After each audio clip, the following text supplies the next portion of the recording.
Welcome, Pewter Report readers, listeners, and viewers, to another edition of the Pewter Report podcast. A big one today as Lenny is back with the Buccaneers. Leonard, what are you Leonard! doing, Leonard? You're coming back for 3 years, Leonard. What are you For doing, 3 years with the Buccaneers. What are you doing, Leonard? Oh my Leonard? God. It's so funny because there was a time when we had to use this graphic and talk about Leonard. Why are you running into linemen, Leonard? Why are you Why missing didn't the you hit the hole? hole, Leonard? It's right in front of you. Why are you going to the right? But you know what? To Leonard's credit, this guy really became a pretty good back for the Buccaneers last year. The voices you're hearing are myself, Scott Reynolds. Oh, there we are. Boom. There we go. Scott Reynolds and Matt Matera from Pewter Report. And we're going to be talking about the running back position today, a position near and dear to my heart, as well as Leonard Fournette, and just what the addition of Leonard back into the fold, what that means for the running back position, and also what it might mean for the Bucs draft plans. But when you look at this deal, Matt, for Leonard Fournette, it's a 3-year deal. It's interesting. On the podcast yesterday with John, I talked about how the visit to New England sometimes that's kind of a precursor for things getting done. Sometimes that's a trying to drum up interest, right? Yep. Trying to help the situation out, if you will. And sometimes that's what agents do with teams is, and I'm not saying that happened this time around, but sometimes players will go on visits to teams that don't really have much interest in doing a deal, striking a deal, but it's a favor to the agents that for a favor from the past or a future favor that will help their client, in this case Leonard Fournette, get a contract. And I don't know if there's any real interest from the Patriots. John and I have discussed, if you look at the Patriots depth chart at running back, it's pretty stacked. Exactly, Scott. Not only do they have like multiple running backs under contract too, but the Patriots historically in the Belichick era, they don't really rely on one running back to essentially get the job done. They are a running back by committee, and everything Leonard Fournette was saying this offseason, or what he recently tweeted about, he thinks he's a top running back in this league. And obviously the last 2 years, he's been looking for a better deal contractually. He was never going to get that from the Patriots. The Patriots don't overpay for anyone, let alone a running back when they have 4 running backs under contract. So I don't know how much the Bucs are really shaking in their boots to hear that Leonard was going to Foxborough on a visit, but ultimately good way to start the morning with the new signing of Leonard Fournette. No doubt about it. And you're right. They were not going to pay Leonard Fournette an average of $7 million, right, per year. Yeah. And I think that the Buccaneers probably would have rather have not have paid that much money for Leonard. But I do think that there is some value, especially with Tom Brady coming back for 1 year. I don't know that Fournette is re-signed if Brady doesn't come back. Tom Brady wanted Leonard Fournette. I know that for a fact. And what Tom Brady wants, Tom Brady gets. If you haven't picked up on that clue over the last 2 years where you've been, General Manager Jason Light is very accommodating to Assistant General Manager Tom Brady. And why not? He's the greatest of all time. Walks in the door, gets you a Super Bowl. The ultimate recruiter. That's right. The next year, 13-4, franchise best 13-win season. So maybe listening to Tom is a smart idea, right? It's just that it's one of those things for the Buccaneers with Fournette that he brings stability, right? And not only did he, Matt, pick up from where he left off from being playoff Lenny and Lombardi Lenny, but last year was supposed to be Ronald Jones's contract year. Rojo and Lenny had a kind of a spirited training camp battle. Fournette actually in week 1 asserted himself as the guy and didn't look back. And more so than that, surprised me and maybe you too in the fact that Giovanni Bernard was kind of brought in to be the third down back. Lenny took away his carries and opportunities in the passing game as well. That's right. And sure, part of it had to do with Giovanni Bernard got hurt earlier in the season, got hurt later in the season as well, too. But Lenny showed that he can still be a 3-down back and still had one of the best years of his career. I mean, his 4.5 yards per attempt was the best of his career, even going back to his Pro Bowl days with the Jacksonville Jaguars. So I think it's so important too. And I agree with you that if we're talking about Blaine or Kyle Trask as the starter next year, Right. Lenny at $7 million probably doesn't make the most sense. But now that the Bucs are clearly in this win now mode where it's essentially them and the Rams going for the NFC Championship this year, why not bring back the stability, as you said? Why not bring pretty much everyone back that helped this offense average around 30 points per game when they were going at their absolute best? And yeah, you lose Antonio Brown, but you get in a guy, Russell Gage, that could probably play a full season. We know AB got hurt. And I also think another thing to talk about, again, getting back to Leonard Fournette, is he had 8 rushing touchdowns and 2 receiving touchdowns last year. Yeah. Outside of Mike Evans scoring 14 touchdowns in the whole season, Lenny was the next highest scorer for the Buccaneers last season, even after missing the end of the year with his injury. And obviously he was important, especially in that Rams playoff game as well, too. So we're not even talking about stability. We're talking about one of your top producers on the team, even though given it's the running back position. And last thing, too, is if they didn't get back Leonard Fournette, the options at running back in free agency, sure, you can look at Melvin Gordon. But outside of that, I mean, the Bucs would have really had slim pickings in terms of getting your number one bell cow. They can go through the draft, no question, but there's certainly risk in that. We're going with Leonard Fournette. You know what you're going to get. You know you're going to get a solid foundation as a starting running back. And if you can improve from there, great. And if not, you already have a good thing going. Right. And before he got hurt in that Saints game, you go back and this was a player that was really kind of gaining some momentum as the season went on, right? He had 92 yards, which was a season high against the Patriots in week 4. Then he eclipsed that mark in Indianapolis with 100 yards, 3 touchdowns, had a receiving touchdown, was really kind of a one-man gang. And I think also showed some maturity and growth there because he's the guy that stood up at halftime and was rallying the troops, So I do think that this money is well earned. I even wrote in SR's Fab 5, I want to say maybe in November, saying I'm not opposed to paying Leonard Fournette like upwards of $6 million because I think that he's proven that he deserves this money.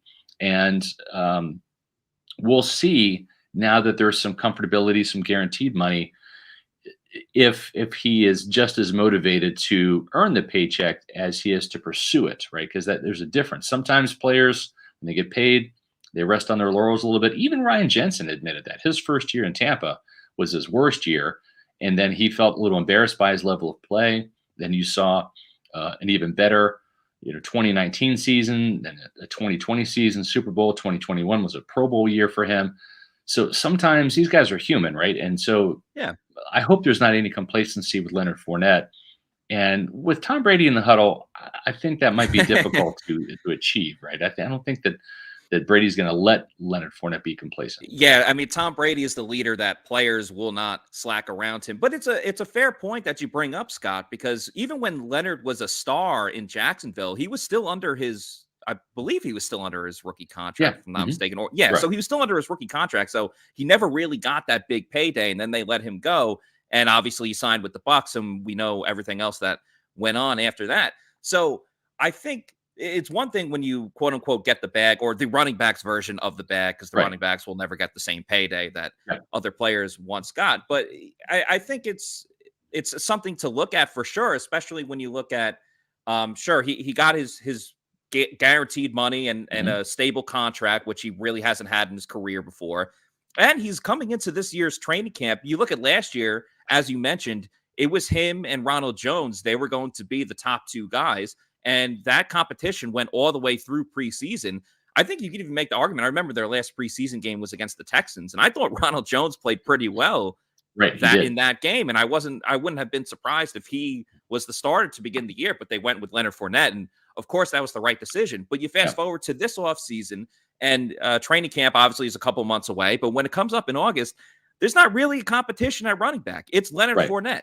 He's the guy. Regardless of if they draft the running back, it's still going to be Lenny's job to lose. And I can almost guarantee Bruce Arians, whether he says that at the owners' meetings or come training camp, he's going to say Leonard's our number one guy and everyone else is behind that. So the motivation really technically isn't there. But with that said, I do think Leonard likes the nicknames. He likes the Lombardi Lenny, playoff Lenny, Super Bowl Lenny. There's a pride factor. There's an ego factor there too, and which is healthy. I mean, egos can be a very good thing, right? I mean, you don't want Of to be too course. egotistical, but you want to have that pride and that sense of confidence, and you want to show out and show up. And so I think that I'm not so much concerned about that, especially with Brady, being in the huddle. Mhm. The other thing too, though, Matt, is I get the sense that Brady's coming back. It's going to be for this year. I would be even more surprised if he wanted to come back for another year than I was when he retired. If that makes sense, right?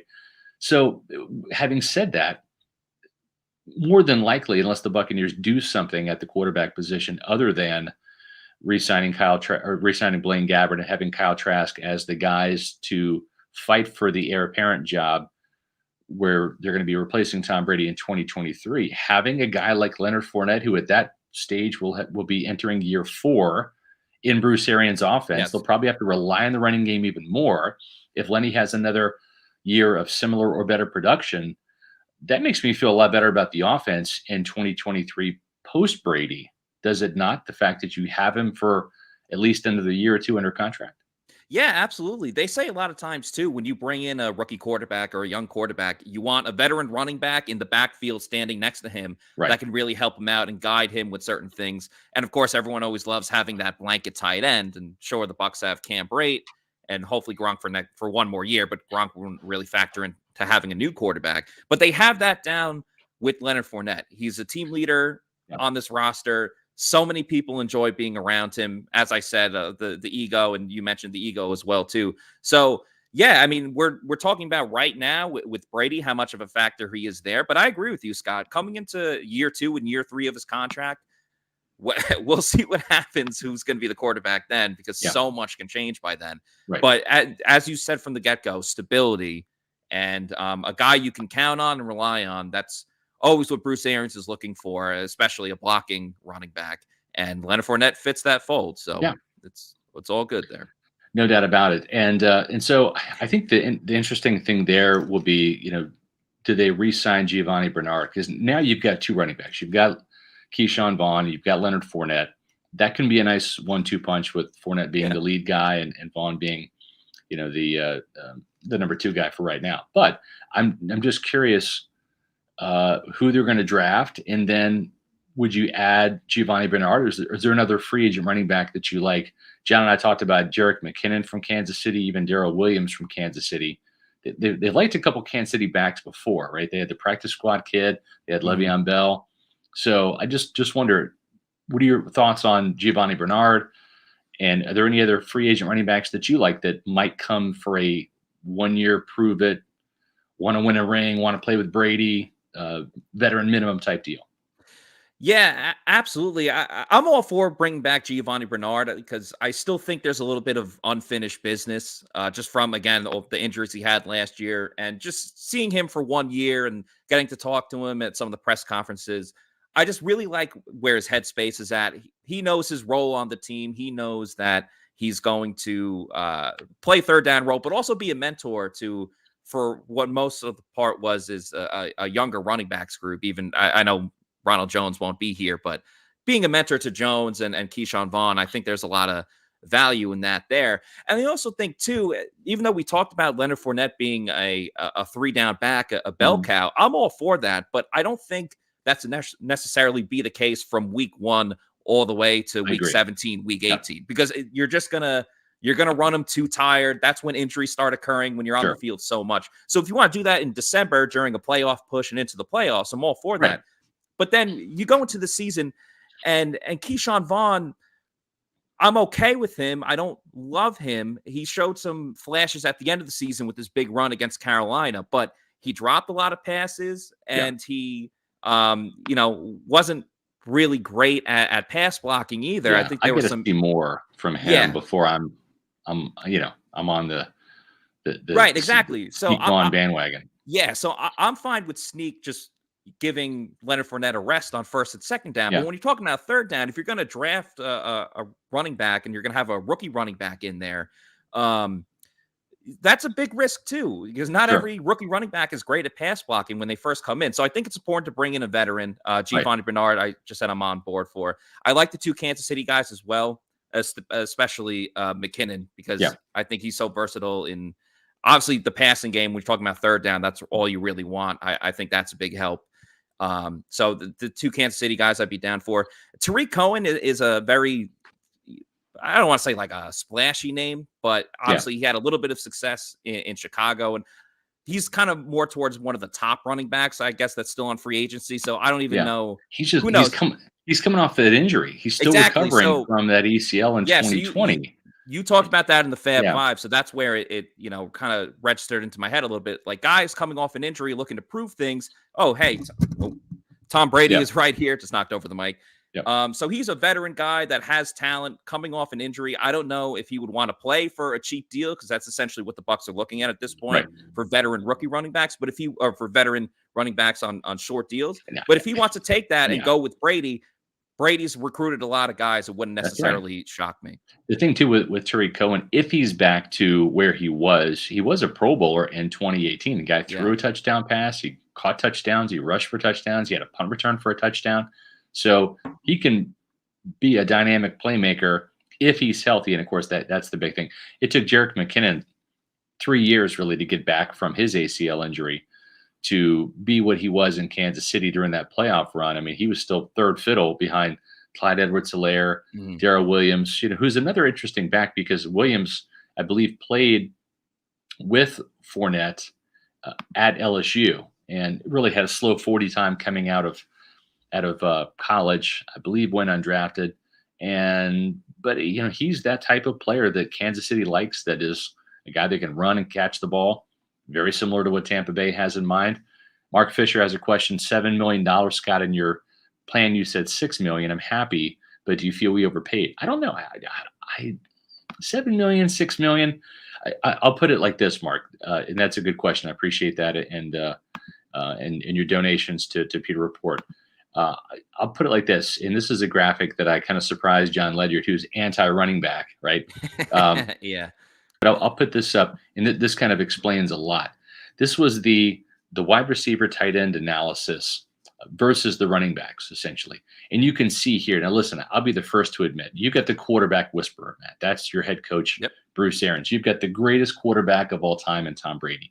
You've got a offensive play caller in Byron Leftwich, who was a first-round draft pick and was a quarterback, right? So it lines up perfectly. Passing game, passing game, passing game. Then you throw in all the rule changes.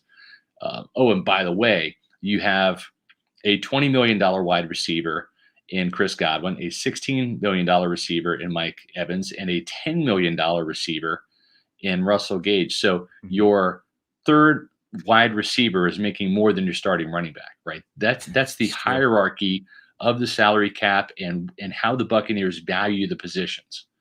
That being said, let's go to the production and actually look. Last year, the running backs totaled 447 touches. The receivers and tight ends only had 392 touches, combined. So the running backs, whether you like them or not, whether you feel like running backs have a place in today's game or not, the stats are what they are. Were the receivers more productive? Of course. When you're going to pass the ball, you're going to get more than 4.5 yards, as Lenny did, 4.5 yards per carry. You're going to get more yardage, right? You're going to get more touchdowns because you got Tom Brady, right? And the Buccaneers will throw the ball over the yard. But if you just look at the numbers, 447 touches compared to 392, that means somebody has to carry the ball. Somebody has to touch it. And you can even see the running backs combined for 110 catches for 698 yards. I mean, all the running backs combined for more catches than Mike Evans had last year. So they're still going to throw the ball to the running backs, Matt. They're still going to hand off the ball and have a semblance of a running game. So you got to have somebody to do that. And why not Leonard Fournette? Because he knows this offense. He excelled in it. And I thought until he got hurt, played really well down the stretch. We talked about the Indianapolis game. Look at the Buffalo game. 47-yard touchdown was key, right? 19 carries, 113 yards, averaged 5.9 yards per carry in that game. So I think it's a good fit, whether it's $7 million per year, $6 million per year. It is what it is. I think it's another hole that this team has filled, and it gives them more flexibility when they attack the draft. Yeah, and the Bucs love to throw the little screen passes, the little dump off passes to Lenny, and that's where he's so important in that. And Scott, you mentioned that the running backs had 698 yards. Well, Leonard Fournette had 454 of those receiving yards, so he was Yeah, getting the lion's share of the impact plays right, by the running backs at that position. And yeah, I thought the contract numbers were interesting because I was talking about and I was writing about it yesterday. We saw a couple of recent running back deals like Cordell Patterson yeah, and Chase Edmonds and James Conner, and they were getting uh between their three deals, it was around 5 to 7 million per year. And I right, remember saying, like, all right, well, if Leonard wants something like that, it might be a little bit too rich for yeah. what the Bucs are looking for, what they're trying to build around this team and get under the cap room. And lo and behold, the next morning it's like, all right, 7 million per year, three In, years. So Leonard's on board. But again, you're in a win now mode. So yeah, if you're really worried about, oh, like we only want to give him 6 million versus 7 million, yeah, but if we lose him, then we don't really have a lot of other options, then you're not going all in. So it's right. win now. It's like the Bucs aren't gonna look in a year or two from now and be like, that contract by Fournette is really killing the Bucs. They're not really going to be able to sign anyone else. Exactly. So Yeah. I think it's a win-win for both teams, really. I think Brady said, let's get it done. And the front office said, okay, we don't want to pay that much, but we're just going to get it done. Right. Because we want to Yeah. keep Tom happy. And folks, there's a lot of that went down. Trust me. I think that there are some people at One Buccaneer Place at the Advent Health Training Center that would prefer to have paid Fournette less, but it was just a matter of getting the deal done and making sure that Brady had his running back. And they're still going to draft a running back. But we had a super chat from Ted Curtis. Appreciate that as always. Thank you, Ted. For the super chats. Not clear how physicals work as far as signings go, but do you think Larry Ogunjobi would be worth the risk if we could get him at a discount? Yeah, possibly. You're talking about the defensive tackle from Cincinnati. It's not a great draft for defensive linemen, so there would be some value in getting a guy like Ogunjobi. I think the only issue is he's a very good pass rusher. I think he had 7 sacks this year before. He's in my battle plan. That's right, he was. Yeah, yeah. So maybe you can talk more about him. But as it pertains to the physicals, you have to be able to pass a physical. You don't have to, but teams want to make sure that you're physical and that you can pass that physical and that you'll be well enough to compete. Obviously, for example, a team could sign Chris Godwin. He's not going to be able to pass the physical right now. They're saying the Bucs let him go in free agency. So you have that right to sign a player or draft a player if they don't clear your staff medically. That's a risk that you take. And I think the Bears might have seen something, and that was a pretty recent injury too, that maybe gave them some pause. It doesn't mean that the Bears or another team can't circle back around and sign Ogunjobi. But what did you like about him to put him in your battle plan, Matt? The thing that really stood out to me, and as you just mentioned, the 7 sacks, because Bruce Arians mentioned at the combine, the thing that they're looking for is a bit of a quicker first step type of defensive lineman, a quicker guy that they can line up next to Vita Vea. So I thought he's pretty good getting off the snap, really. And I think coming from, teams with pretty good pass rush with the Bengals and also playing for the Browns, he knows his job playing up front where he's got to create the space for the edge rusher, obviously playing with Myles Garrett and players like that. Now he'll be, well, hypothetically, if he was playing for the Bucs, he'd be with Shaq Barrett. I like the idea that he could get some of those, he could eat some of those, the double teams and things like that. But when he gets those one-on-one opportunities, 7 sacks, obviously that's ideal for a defensive lineman, especially in this Buccaneers type of defense, when usually it's Shaq getting the job done. And he's very versatile too. I mean, wasn't overall like the best in stopping the run, but I think too he does a lot of the little things that the Bucs are really looking for in terms of taking the double team, getting off the pass rush, and really making some more impact plays than you see from your typical second defensive lineman on the team. Yeah, I don't know this to be a fact, but if I had to guess, it might be a situation where Larry Ogunjobi is energized by Celsius. I don't know. Yeah. But I wonder what his favorite flavor is. Yeah, but what I do know is the Pewter Report podcast is energized by Celsius. Folks, it's the best energy drink on the market. You're rocking the grape, which I really appreciate. Not only is purple a fantastic color, of my Kansas State Wildcats, but it's also That's a right. tremendous flavor. I love the grape. Folks, I'm on the new, this is the stevia kind. If you see the green label right here, this means it's been sweetened with stevia. And you've heard me talk about one of my favorite flavors, the orange pomegranate. This is a top 5. Actually, it's number 3 for me. It is bumped out grape. Wow. Grape still in the top 5, but it's orange. And you know what? This might be number 2 right now. I've had so many of these. I would say this is number Nice. 2, and I'm going to go with grape number 3. And then the interesting thing is we just had in the chat somebody talked about the cola flavored. See if I can pull Oh, that I up haven't here. had that one yet, but that Yeah. one I'd be really excited about. Yeah, I can't find the comment now. I was going to pull it up, but listen, folks, if you do like soda, if you like the taste of cola, you need to try this Celsius. It's cola flavored. I'm not going to name any brand names, but it tastes just like some of those brand names. The beauty of this is, like all Celsius product, there's no sugar. It's just energy, and there's no preservatives. What that means is you get all the taste, all the flavor, and all the energy that you want and need without the sugar crash. Because that's so annoying, Matt. You sit there and you drink an energy drink. I'm not going to name any of their competitors, but I've for years before I got into Celsius. You drink them, and then a couple hours later, after that little rush is gone, here comes you're the sugar out. crash. Yeah. And it's like, what's the point? But folks, whether it's the cola flavored, whether it's the new stevia flavored, and just so you know, I was rocking the cucumber lime, which I think is Casey Hudson's favorite. This is a really good flavor here as well. Nice, crisp, refreshing flavor. So whether it's any of those flavors, whether it's the grape one that Matt is rocking, or any of the flavors that Celsius had, the Fuji apple pear sparkling flavored, strawberry guava, the wild berry, tropical vibe, peach vibe. There's so many flavors. Once you decide which flavor you like, and you can go to Celsius.com, click on the store locator, find out where they're sold near you. But once you narrow down which flavors you like, go to Amazon, buy them in bulk, hit the subscribe and save. They show up at your door whenever you want them, on a weekly basis, every other week, once a month, whatever.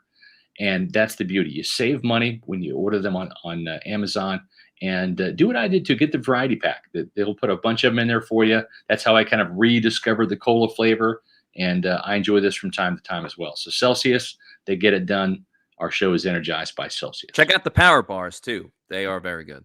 You know what, Matt? We're going to talk about the power bars real quick. We're talking about the fast energy bars, the protein bars. Yep. And what I love about this special offer is 20% off on Amazon through the end of the month. So you can get these great tasting protein bars. They go great with your energy drinks. And folks, they taste like candy. It's the only way to describe it. Most of the time, protein bars are gross. They taste like sawdust. They taste like wood chips. They break whatever. all over the place in front of you and your hands too. Yes. I don't know how the scientists at Celsius come up with these great flavors for their energy drinks, but the scientists that come up with the flavors for the fast bar, whether it's the white chocolate cookies and cream or the chocolate peanut salted caramel, they're tremendous. You got to get these. Save 20% off now on Amazon using the promo code 20HoldFast. That's through the end of the month. If you have teenage kids like me, they're looking for a great grab and go snack to eat at school or something to snack on after school before dinner, fast bars are the way to go.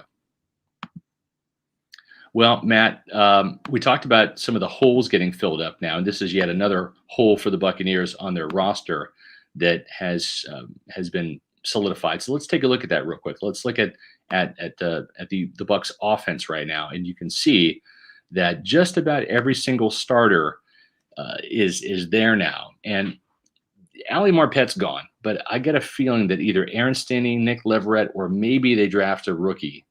And I don't think Zion Johnson and I don't think Kenyon Green are going to be available, but they might draft another rookie, or they might even put Robert Hainsey in the mix as well now that Ryan Jensen's back.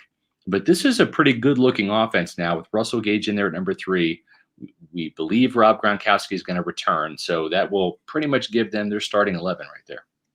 Yeah, absolutely. I mean, listen, there's no talent-wise, there's no replacing a guy like Antonio Brown in terms of the wide receiver 3. But getting a guy in like Russell Gage, and then you immediately get a replacement or replace one of the guards with Alex Kappa leaving, you get Shaq Mason in there.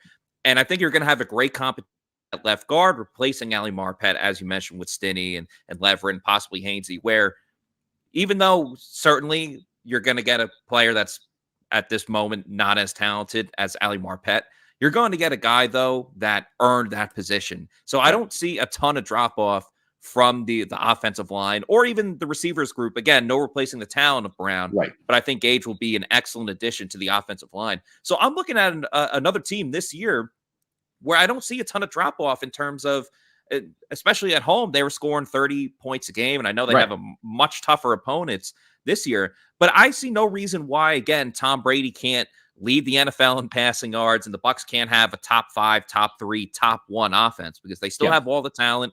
They didn't lose too many guys in terms of that we're going to see a team just really struggle to get it all together. They have the core pieces in there now with running back and Leonard Fournette, and you could get another weapon in there, whether it's, as we mentioned, you want another wide receiver because of injuries. Scott, you talked about that a lot. I think the last time we were on the podcast together, that they're still looking for a 4th wide receiver, depending on what rookie running back they bring in or what veteran running back they bring in. There's still an opportunity to get another weapon for Tom Brady in there. And then also tight end as well, too. I know Gronk is coming back and Cam Brate. We know what he's going to bring to the team. Tight end. But a very good stacked, as you said, a class at tight end. So, I mean, there's no reason to think that they can't draft a tight end late, but still have an impact on this team because the Bucs like to use a lot of different tight ends. So they already have great weapons and could still bring in another talented player here or two that's really going to help this team be the 30-point producers that they have been.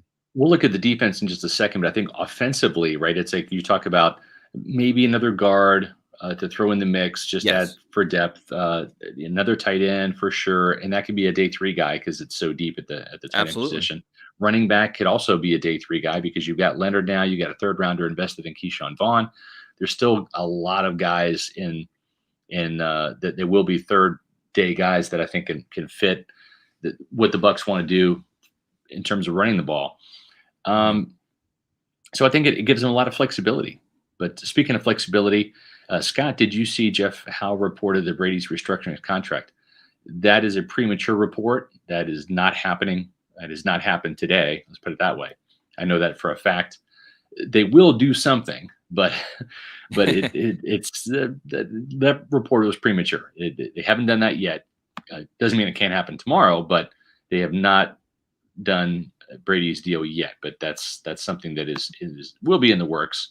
But they were busy doing Fournette's deal yesterday and today. So at some point in time, they'll do that. And I think that's kind of when Brady does that, his restructure, I think that will free up money for Gronkowski to come back. There's no rush there to get him back. Looking at the defensive side, Matt, there is a little bit of a sense of urgency, right? On the defensive side, especially the defensive line, right? You look at Shaq Barrett, Joe Tryon-Shoyinka, they're back. Vita Vea, obviously, with the contract extension. But defensive line, what we're talking about is defensive tackle, the 5 technique, the defensive end spot. And Ndamukong Suh, Will Golston have every reason to believe they're going to come back. I think right now the Buccaneers are just letting the market settle a little bit and trying to get them at a better price. Sometimes patience pays off. But I still think that if these guys re-sign, and Ndamukong Suh and Will Golston, right, that you've got Mike Edwards as the placeholder at safety, I think right now it opens up a lot of flexibility with what they can do in terms of getting another defensive lineman in the mix, because Steve McClendon might have to be replaced if he decides not to come back. He's 36 or 46 or 56.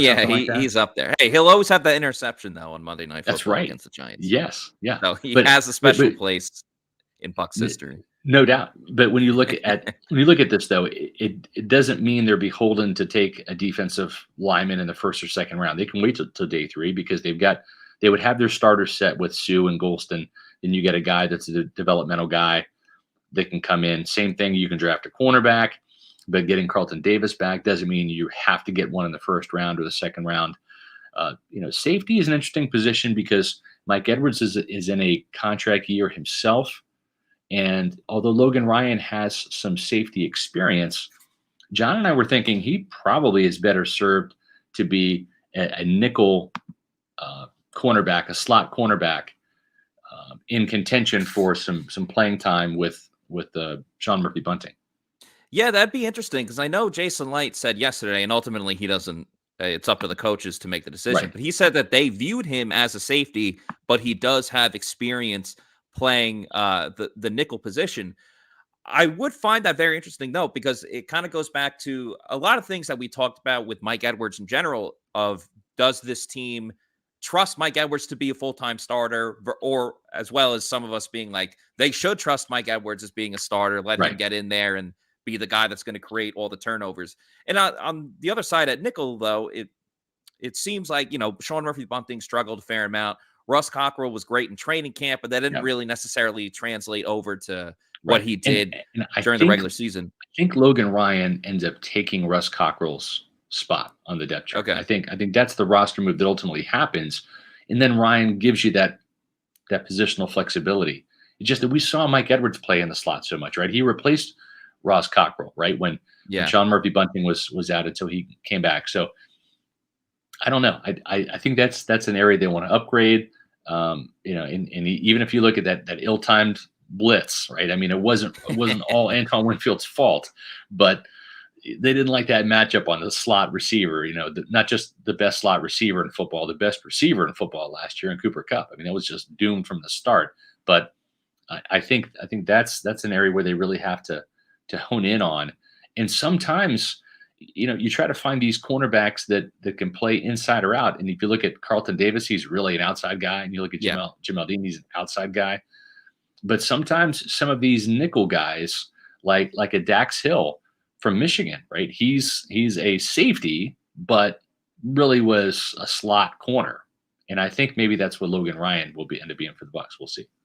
Yeah, that'd be great. And I think it's important too for the Bucs this year to really establish a nickel that I guess you can really trust, because I think that's been the big issue, is that the Bucs have had to move some guys around so much, partially because of injury, but partially because of just lack of production, especially with Sean Murphy Bunting. I know he missed a lot of the beginning of the year because he got hurt on opening night, but I think really establishing that third corner, the nickel corner that you want to talk about, will really breed a lot of success for the Bucs. I think if you go back to the playoffs, on the Super Bowl run, that's when Sean Murphy Bunting was producing and he was getting all of those interceptions. I think it made a big difference. So I think it would be great if Ryan could really do that, and the Bucs can trust Mike Edwards to be the safety that they wanted him to be. Now it gets tricky too, again, because Edwards is in the last year of his deal and Murphy Bunting's in the last year of his deal, and Jamel Dean, the same situation for him. And who knows if they're going to be able to bring back everyone. So as much as help as they need on the defensive line, and I'm all for them addressing that right away through the draft as well, along with re-signing Sue and Golston and guys like that. Yeah. But I would love, and obviously this is asking for a lot, but the Bucs kind of have to thread a needle here if they want to draft a corner and a safety in this year's draft, where, again, as I talked about, the Bucs are all in this year, and I don't want the Bucs to take away from that. Right. But it would be ideal if they could really draft a guy that can make some sort of impact this year at corner or safety. And then you also know you don't want to draft another Kyle Trask with your second round pick who is not even going to dress. Right. But you also want a guy or like Robert Hainsey, your third round pick, who saw 41 snaps this year. I mean, exactly. I understand what they did last year because they brought everybody back. But I agree with you, Matt. You can't be drafting guys in the first and second round and then say, well, they'll have to sit there and wait and bide their time, right? They need to help and contribute this year. Yeah, like if Jamel Dean were to leave next year, I would feel much better if the Bucs were like, oh, all right, it sucks that Jamel Dean is gone, but hey, we drafted player XYZ, and he had some positive aspects of last season. I feel better about him coming in and being the number 2 corner if Jamel Dean has to leave. I'm not saying he's going to leave, but if that situation happens, versus, ooh, we lost Jamel Dean. He got overpaid somewhere else. Now we have to draft a corner in the first or second round this year. Right away. And now you're trusting a rookie cornerback to line up alongside Carlton Davis. Who are the opponents going to pick on? The rookie cornerback. It just, I would really like it if they really had a guy in place this year and that they can rely on for next season. I know it contradicts the all-in approach, but I think there's a way you could thread the needle. Well, yeah, you get a guy that really can come in here and compete. Don't just redshirt him. Get a guy that can come in here and either push Jamel Dean to greatness or push him to the bench and push Sean Murphy Bunting to greatness or push him to the bench. I'm all for it. And don't just hand the job to Mike Edwards to safety. Draft a safety, get him in here and see if he can split time or steal the job. I mean, I think that's what competition is all about. We talked yesterday about our Bucs mock draft hitting today. It did not hit, nor will it hit, because there's a couple of pro day guys that I wanted to keep an eye on today, guys that might be in our mock draft. There's a couple schools today and tomorrow that on the heels of the tragic David Ojabo news from Michigan, I did not want to sit there and destroy a mock draft with a freak injury, right? I didn't want to sit there and say the Bucs in the latest Pewter Report draft in the first or second round of drafting this guy, and then he goes out at his pro day and has a catastrophic injury and he's not going to play as a rookie. So just to err on the side of caution, the mock is still being formulated, but there are a slew of pro days today and tomorrow I wanted to take a look at before possibly putting some of those guys in, just to make sure that there are no unfortunate injuries like that. Leo with the $5 super chat. These new contracts are 3 years. Has to mean something for Brady, maybe another year. I want the Bucs to sign Julio Jones as wide receiver 4, maybe Honey Badger all in. Don't think they're going to sign Julio Jones because they're not going to go 4 wide receivers. And Julio Jones is not going to come here and sit on the bench. He would come here with the player of his stature, even though he's no longer that guy. But there's a player. I don't think he's taking the veteran minimum either. Correct. They're not going to get him on an Antonio Brown deal. I think Jones is still very talented. Yes, he's not the same player he was a couple seasons ago. But when he's healthy, he's still playing very well. He just can't really stay healthy. Yeah, and you just don't know what you're going to get. I mean, and the other thing too is Jason Light's buddy John Robinson just had to deal with a year of a non-productive Julio Jones, so he's not going to get exactly the thumbs up or the glowing recommendation from Tennessee, which I understand, and that's that's the thing. The other thing too is the salary cap situation. Again, you've got a $20 million receiver, a $16 million receiver, a $10 million receiver. How much money do you have left for wide receiver for Julio Jones? You just don't have that money. Honey Badger, I just don't think that he's in the cards. I'm not saying it wouldn't happen, but it would have to be for the right price, because they let Jordan Whitehead walk over $6 million. How much is he going to command? How much is Tyrann Mathieu going to command? And how much do you have left to pay him?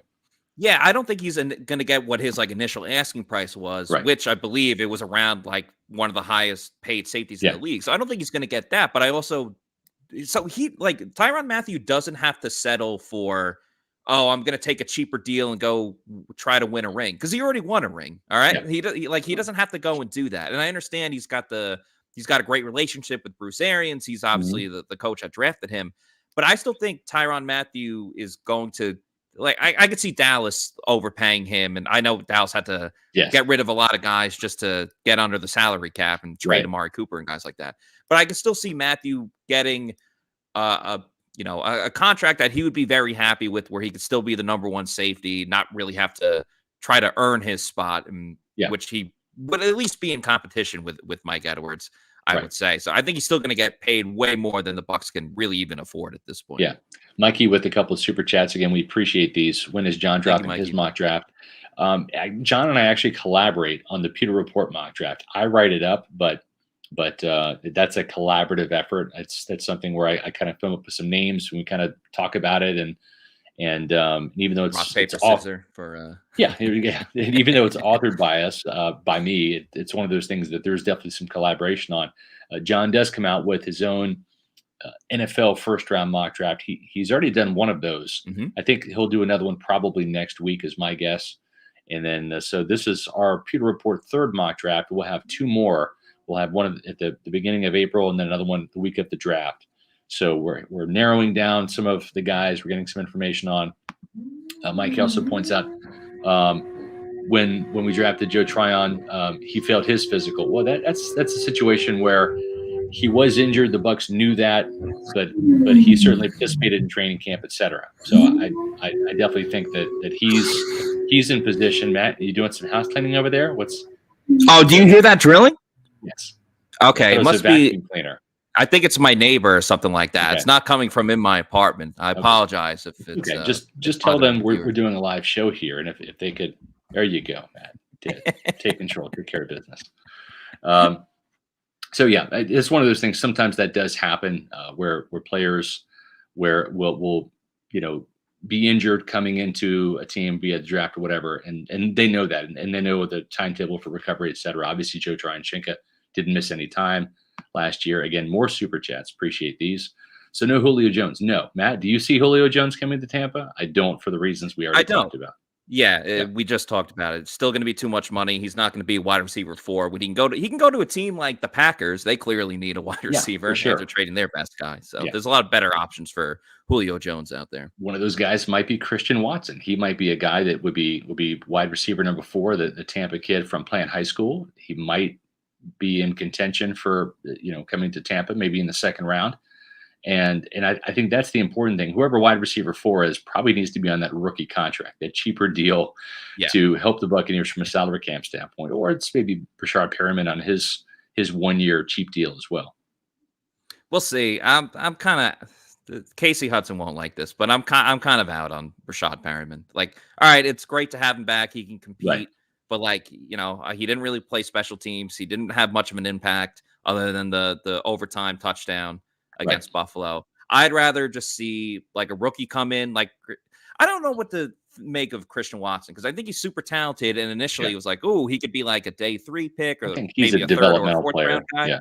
But then, he dominated at the Senior Bowl. He dominated even more at the Combine. Now he's moving up. Like, I don't even know if Christian Watson's going to be available for the Bucs unless they want to draft him early. And I would love to have him in Tampa. I don't know if he's necessarily going to be there. But yeah, I do think it should be a rookie wide receiver, regardless of who they take. That should be competing for wide receiver 4. And, you got Tyler Johnson and Jalen Darden, but their stocks aren't too high right now. No, they're not. So we'll see. They're not. I think they're in danger of not making the team and maybe even Scotty Miller too. Folks, we're closing in on 8,000 subscribers. Imagine like how quickly we've grown this Pewter Report YouTube channel that we call Pewter Report TV. It's because of you. We greatly appreciate it. If you're watching the live show, make sure you're hitting the like button. What that does is that helps our algorithms on YouTube, helps other Buccaneer fans out there find us. And you all like the content so much, so help spread the word. And you can do that real quick and easy by subscribing to our YouTube channel, Pewter Report TV. Also hitting the like button. We're, I think, less than 300 away from 8,000 subscribers. That's our goal by draft day. It's all because you guys. We greatly appreciate that. So thank you very much. Also, too, we want to appreciate all the super chats that we get. And there's another way. Some people, they watch the Pewter Report podcast. They listen to it. They don't have the ability to do the super chats because they're not subscribed, and that's okay. Maybe they want to throw some internet tips our way, right? With our internet tip jar, you can do that by going to pewterreport.com/donation. You can donate to the site as a one-time donor for as little as $10. If you like the Pewter Report podcast, if you like Matt's content, mine and JC and Josh's and Casey's and John's, if you like the mock drafts, if you like the breaking news we do, if you like the social media updates we provide, you want to give us an attaboy or an internet tip, here's how you can do it. pewterreport.com/donation. We also have monthly options. So if you wanted to become a monthly donor, we greatly appreciate that. All the money we get from our donations goes right back into Pewter Report, whether it's our travel budget, whether it's the equipment we use to do these podcasts, software upgrades, webmaster fees, all of that stuff goes right back into the podcast and the content on pewterreport.com that you enjoy. Those monthly subscriber levels or donation levels are $3, $5, and $9. So we greatly appreciate all of the help we get from you guys because at the end of the day, this is your show. We're just hosting it and giving you all the information that we get for you. Absolutely. And I'm lucky just to be a part of it, especially here at Pewter Report. And I mean, you look around at the content. I mean, Tom Brady comes back out of retirement. We drop an emergency podcast. All the free agency, we're on top of every single one. We have live shows where you can hear drilling from my neighbor in the back That's of the right. apartment. But we go live all the time. You take press conferences, the combines, all the other things we do. We're dropping multiple articles every single day. You're getting nonstop content from PewterReport.com. But we do it all because we wouldn't be a website without our fans. So thank you Yes. all to you guys for obviously being a fan of us and keep and for reading the all of our support. stuff and helping out Matt, our sponsors too. That's no doubt.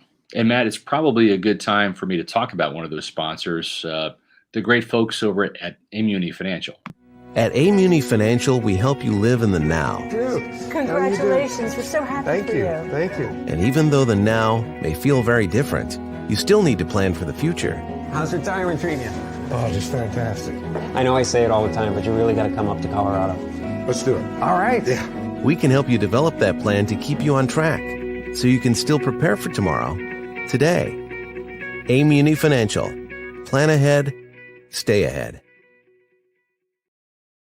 Matt, we got to get to Colorado, man. We got to do it. I've been wanting to go. It's on my list of places right. I want to travel to. Well, I'm going to try to use some of the money that I've made from Aimuni Financial to get to Colorado. Maybe we'll have a Pewter Report retreat there in the offseason. That'd be fun. Yeah. But listen, I've told you guys for quite a while about Aimuni Financial, how they can help you with whether it's advisory services or brokerage services, legacy, retirement planning, investment banking, insurance services, annuities. They do all of that, but they also do these tremendous things such as web seminars, right? They call them webinars, and they have one tomorrow. So if you want some insight into what goes on at Aimuni Financial, if you're thinking about maybe giving them your business, that's what I did. That's where most of my financial portfolios are managed by the folks over there at Aimuni Financial. Mark and Dave do a great job. They have a live stream tomorrow. You can sign up for it. We've got posts on Twitter and Facebook. But go to aimuni.com/seminar. You can log into it right there and sign up for free. It's a free webinar. It will last an hour tomorrow. Perfect over your lunch break from 12:30 to 1:30. It's free financial advice. It doesn't get any better than that. There's no obligation to join. There's no obligation to do anything. There's no risk whatsoever. All they want you to do is just listen. And if you like what you hear during tomorrow's live stream webinar, that's Wednesday, March 23rd from 12:30 to 1:30, well, then maybe consider setting up a meeting with Mark or Dave or some of the great folks over there at Aimuni and have them manage your money and make more money for you. That's what they're all about. And who doesn't like making money? That's right. That's right. What are your thoughts on, speaking of money, what are your thoughts on the Buccaneers policy of having to, if you're a new season ticket holder, having to not just get season tickets for 2022, but also 2023, right? I think the Glazers are saying, are you a Buccaneers fan or are you a Brady fan? Right. It's funny. I was actually talking about that with people on Sunday, and they were like, "Oh, like we're so excited. They want to see Tom Brady play over the last 2 years, but they really couldn't because of like the pandemic, and they weren't able to get to a game last year. So like, oh, like we can go and see him again this year." And I was like, "Yeah." And did you hear what they're doing about the season tickets and everything? You know what? I get it. Yeah. This is sports and it's entertainment and it's fun, but there is a business side to it. Right. So I'm not totally against it. Like, why not take advantage of, all right, well, we got you in the building with Brady. Now you got to stay one more year. I understand why Bucs fans might not be too happy about it. Like, why do I have to commit to 2 years? Like, I only want to do a year by year basis. I understand that, but I also get the business side of it. So like, I'm okay with it. You know what you're getting into. You understand the risk of, well, Brady's probably not going to be back after this season, but hey, going to an NFL game is still a ton of fun. Tailgating, a ton of fun. So you can still go to Raymond James Stadium and have a great time. And you still get Tom Brady this year. So I get it. I understand it. So let's see.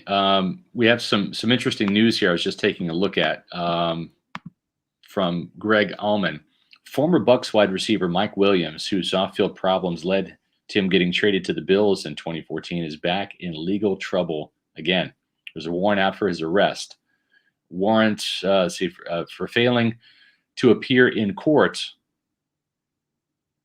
on a misdemeanor battery charge from an incident back in October. Williams was accused in October of hitting his girlfriend in their apartment in the face and chest multiple times with a closed-handed fist, resulting in contusions, small cut over her eye.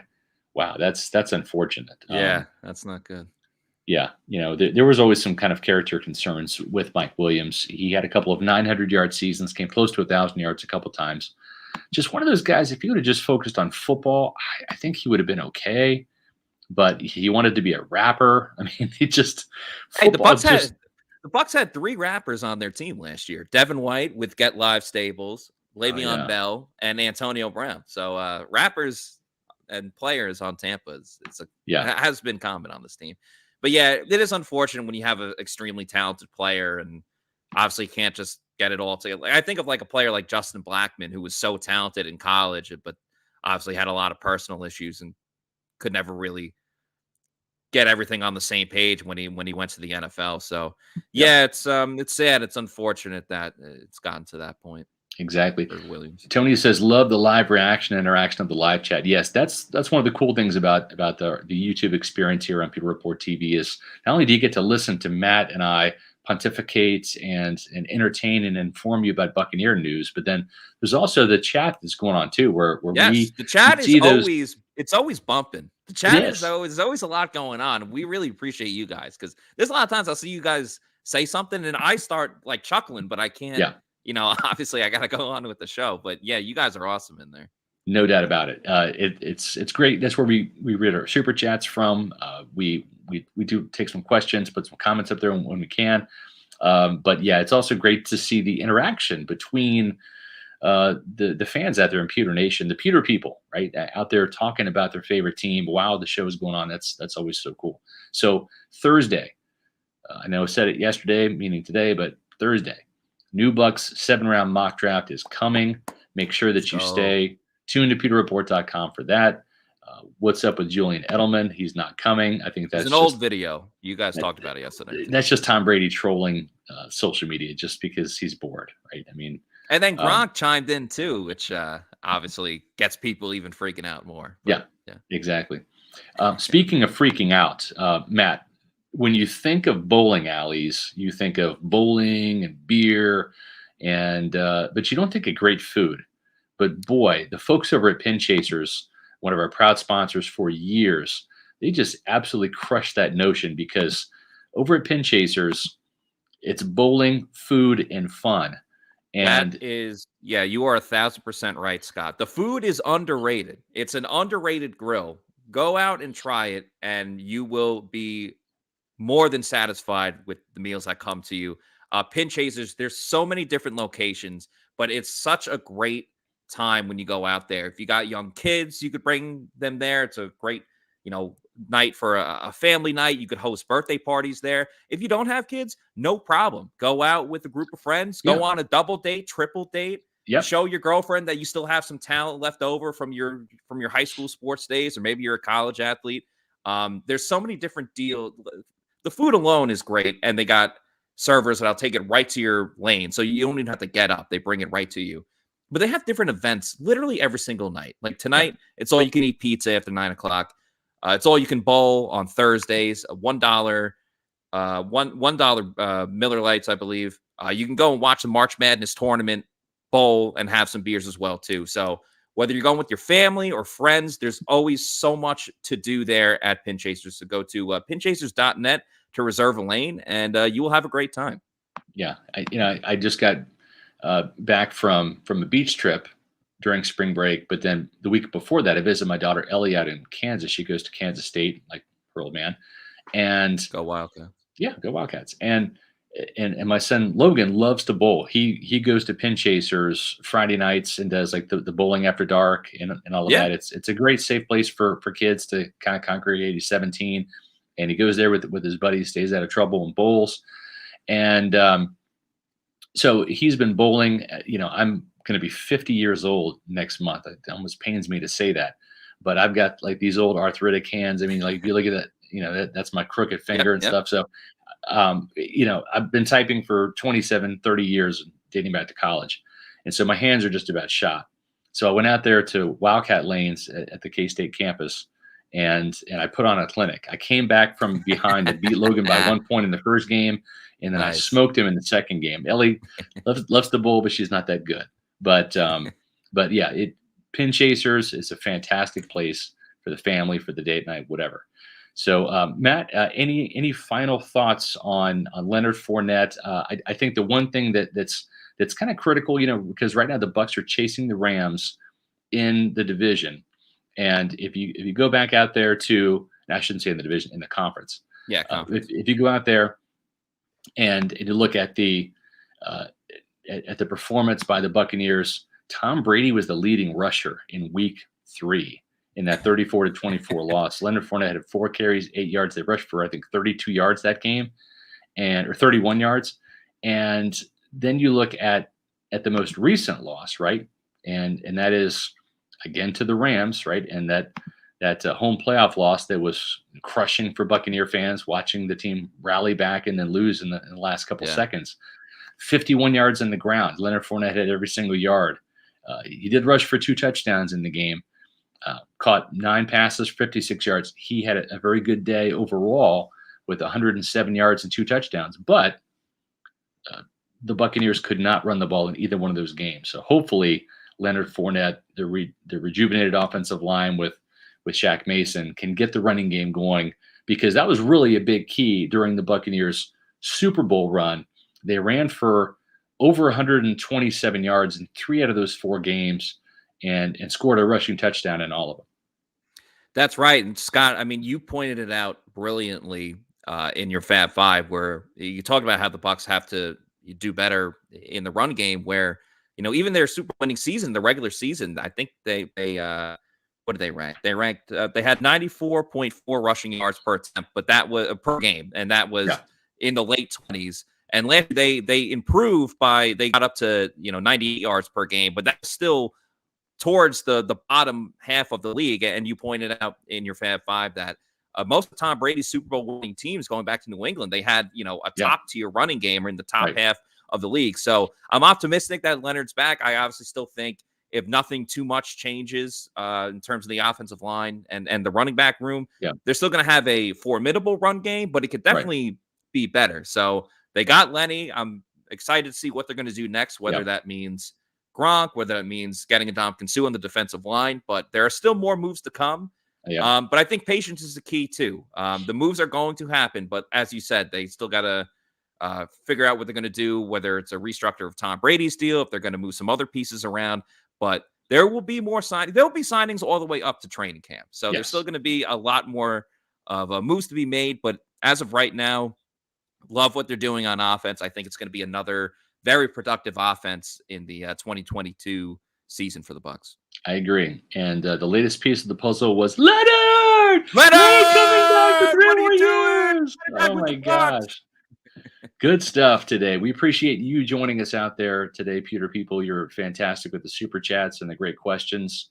And we've got another Pewter Report podcast coming tomorrow. John Ledyard and I will be back at it tomorrow at 4:00 Eastern time. Remember that we want you to do a couple of cool things. One of those is check out the new Bucs 7-round mock draft on Thursday, and make sure that you are hitting the like button on our videos and subscribing to Pewter Report TV. So we appreciate you guys tuning in for another edition of the Pewter Report podcast. For Matt Matera, I am Scott Reynolds, saying we will see you tomorrow for another edition of the Pewter